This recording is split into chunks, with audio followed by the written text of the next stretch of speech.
What's up, guys? Chris here, back again with another market video for you guys today. In this video, I want to talk to you guys about a trading method called fluctuation trading. Now, this is going to be tied into a lot of special cards like team of the group stages, rule breakers, informs, etc. I'm going to show you guys how to look through some of these different team of the weeks and how to tell if a card is down because of a certain card that's on the market already, or is it down just based on fluctuation. We'll talk about all of those types of methods in this video. We made a video a few months ago actually talking about special card trading, and one of the methods in that video was fluctuations, but I feel like I want to make a separate video for you guys because for me, this is the best way to trade in FIFA is special card trading with like fluctuations, because this only requires you to look at graphs and kind of have a good sense of where the overall market is. This is how I kind of learned the market back in FIFA 19. In the second half of the year, I really started to learn the fluctuations and master them, and it allowed me to learn other parts of the market within that. So before we get into the video today, if you guys can, drop a like on the video and subscribe if you guys are new around here. That would be awesome. Make sure you guys go and catch me on the Twitter and on my Instagram. You guys will know when I upload to YouTube and when I go live on Twitch. So all those links will be in the description. My Discord is free as well. It's a free train Discord.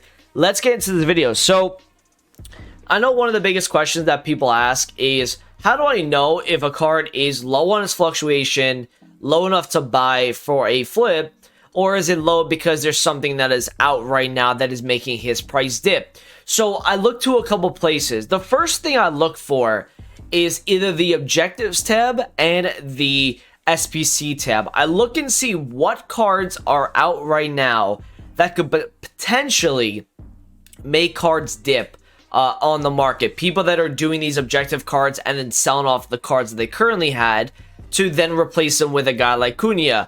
Or if they go into the SPC tab and you look at a very well priced Milinkovic Savage card that is a live item, etc. So you want to look around and have a good sense of the market before you really start trading with specials. You need to look for the objectives. You need to look at the SBCs. You need to also look at the promo team, the team of the week, right? If there's cards that are out that are maybe better value or the same value as the player that you're trying to trade with, it might diminish the value on the player, or it may not allow for that card to really rebound as much in the first few days of those cards being out. But you're still able to trade with these cards, obviously. So for example, I don't have like a crazy kind of comparison here, but for example, right, you're still able to trade with Zaha's informs. Okay, even though Zaha does have a headliner impact right now, you're still able to trade with the second inform card and the fluctuation that this card does have. He was legit just 210,000 coins.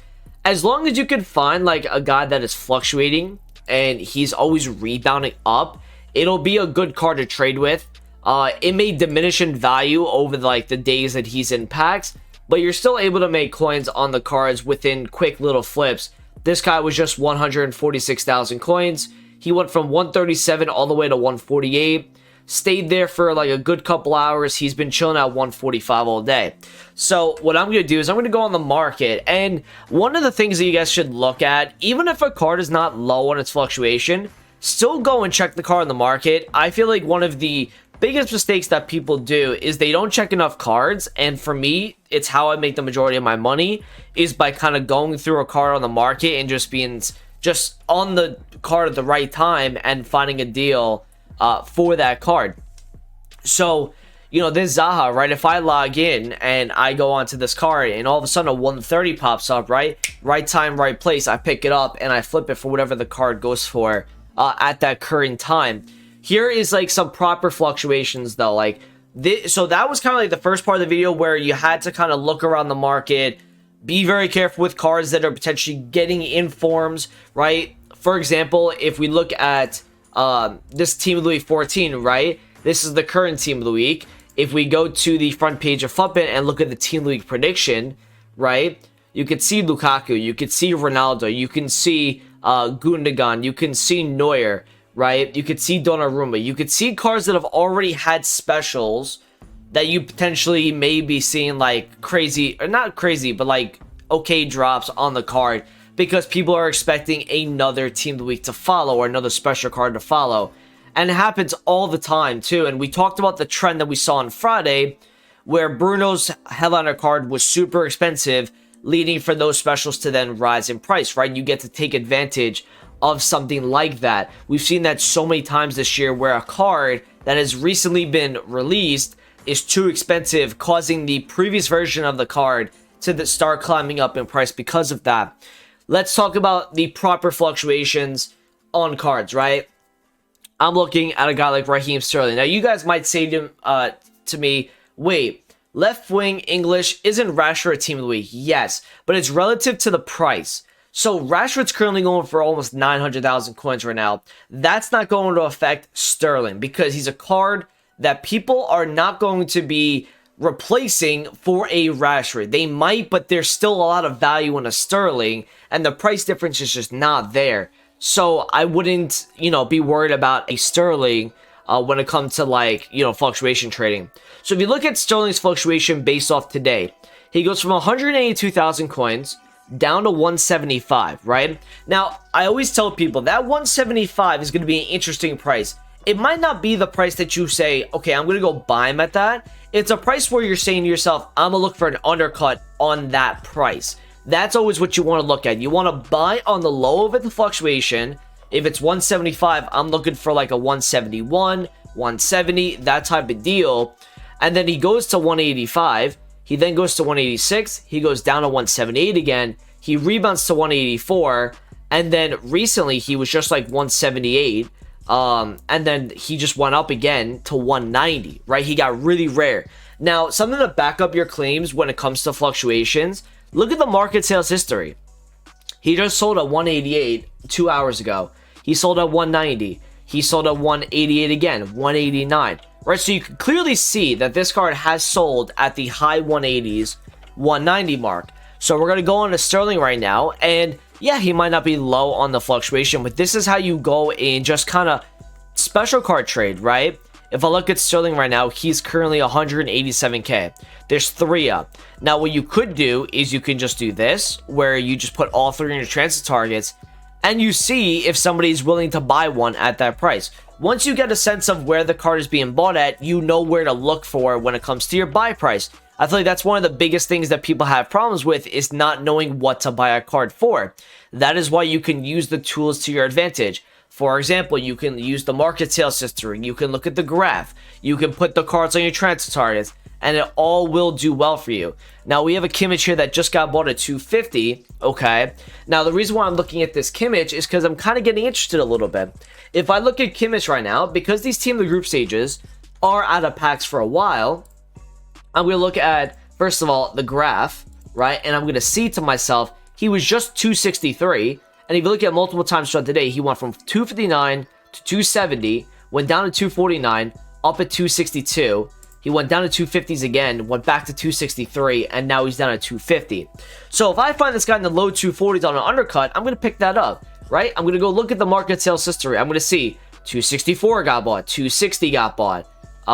Throughout the day, you look at 263 got bought, 262, 263, right? He has been getting bought just over 260 throughout the whole day. So what I'm going to do is, if this was in the daytime, I'd be sitting on this card just for like maybe a couple minutes. I would never sit on a card for more than like 5-6 minutes, because you're kind of wasting opportunity to go and look at a different card and possibly get a fluctuation on them.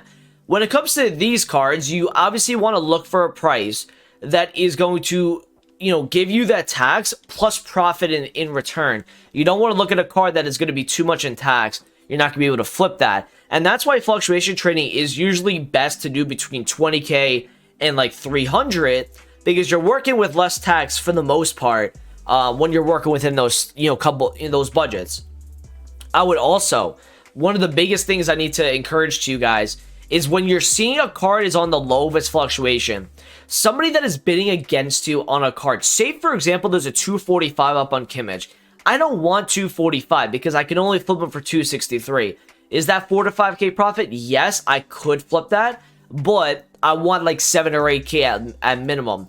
So what I'm going to do is I'm going to look for bids, and because a casual player is going to look at the card and he's going to see he's currently 245k, I'm not trying to bid up to a certain point because I'm trying to buy one for my team. They would rather wait for an undercut at some points. So you might be getting lucky at a time where you find one at 240. It's always good to see the graph and see that if a card is low on its fluctuation, you can get on bids to get even underneath that price and find the buy price that you want to then flip the card higher in the later on the daytime. Why do cards fluctuate? Like I said, as EA kicked me out of the transfer market, they fluctuate because these cards are no longer in packs. They're not being supplied by EA Sports anymore. They're being supplied from people that are listing these cards up on the market, and they're being bought by people that see these cards too low in a particular hour.